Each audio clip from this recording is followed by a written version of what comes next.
ஜெகம்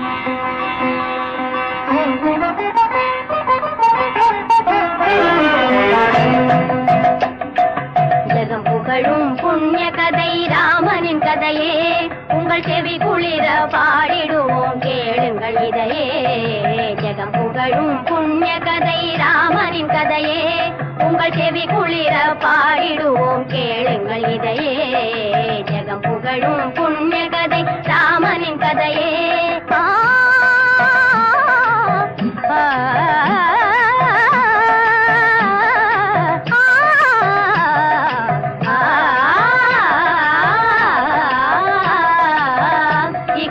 சுகமெல்லாம் அடைந்திடலாமே இந்த கதை கேட்கும் எல்லோருமே.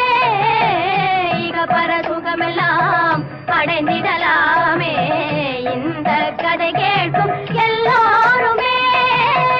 இனிக்குது நாவெல்லாம் உரைத்திடும் போதிலே, இனிக்குது நாவெல்லாம் உரைத்திடும் போதிலே, இணையே இல்லாத காவியமாகும் ஜெகம் புகழும் புண்ணிய கதை ராமனின் கதையே. உங்கள் செவி குளிர பாடிடுவோம் கேளுங்கள் இதையே.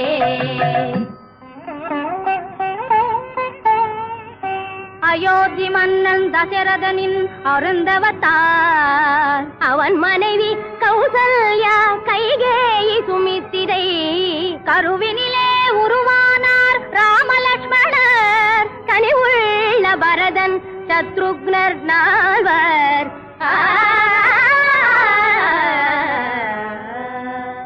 நாட்டினர் போற்றவே நால்வரும் பலகலை ஆற்றலும் அடைய மன்னன் வளர்த்து வந்தானே. காட்டில் கௌசிகள் யாகத்தை காக்கவே கண்மணி ராமலட்சுமணரை அனுப்பினனே, கண்மணி ராமலட்சுமணரை அனுப்பினனே.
அளவில்லா ஆனந்த நிலையை கண்டான்.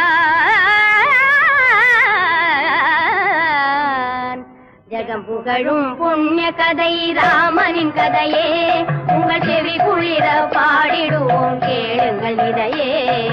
ஜெகம் புகழும் புண்ணிய கதை ராமனின் கதையே.